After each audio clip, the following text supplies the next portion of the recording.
জুলাই আগস্টে গণহত্যা মামলায় গ্রেপ্তার আওয়ামী লীগ সরকারের সাবেক আইনমন্ত্রী আনিসুল হক, সাবেক প্রধানমন্ত্রীর বেসরকারি শিল্প ও বিনিয়োগ বিষয়ক উপদেষ্টা সালমান এফ রহমান সহ মোট ১৬ জনকে আন্তর্জাতিক অপরাধ ট্রাইব্যুনালে হাজির করা হয়েছে।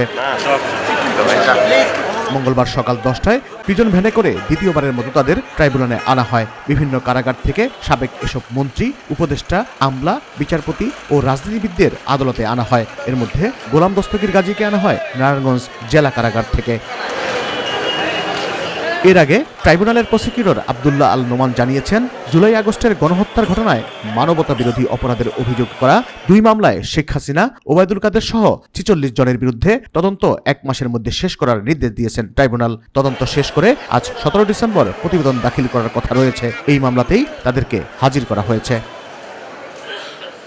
অভিযুক্তরা হলেন সাবেক মন্ত্রী আনিসুল হক, ফারুক খান, ডক্টর দীপুমণি, রাশেদ খান মেনন, আব্দুর রাজ্জাক, হাসানুল হক ইনু, জুনাইদ আহমেদ পলক, শাহজাহান খান, গোলাম দস্তগীর গাজী, সাবেক প্রতিমন্ত্রী কামাল আহমেদ মজুমদার, সাবেক প্রধানমন্ত্রীর উপদেষ্টা সালমান এফ রহমান, তৌফিকি ইলাহি, সাবেক বিচারপতি AHM শামসুদ্দিন চৌধুরী ও সচিব জাহাঙ্গীর আলম, আওয়ামী লীগ নেতা আমির হোসেন আমু এবং কামরুল ইসলাম। ছাত্র জনতার আন্দোলন দমাতে গণহত্যা সহ মানবতা বিরোধী অপরাধ সংগঠনের অভিযোগে গত 17 অক্টোবর সাবেক প্রধানমন্ত্রী শেখ হাসিনা ও তার সরকারের সাবেক মন্ত্রী, প্রতিমন্ত্রী সহ ৪৬ জনের বিরুদ্ধে গ্রেপ্তারি পরোয়ানা জারি করে ট্রাইব্যুনাল। ২৭ অক্টোবর আওয়ামী লীগ সরকারের সাবেক 10 মন্ত্রী, 2 উপদেষ্টা, অবসরপ্রাপ্ত 1 বিচারপতি ও সাবেক 1 সচিব সহ মোট 14 জনকে গ্রেপ্তার দেখিয়ে 18 নভেম্বর আন্তর্জাতিক অপরাধ ট্রাইব্যুনালে হাজিরের নির্দেশ দেওয়া হয়। সে অনুযায়ী 18 নভেম্বর সাবেক 9 মন্ত্রী সহ 13 জন আসামিকে আন্তর্জাতিক অপরাধ ট্রাইব্যুনালে হাজির করা হয়।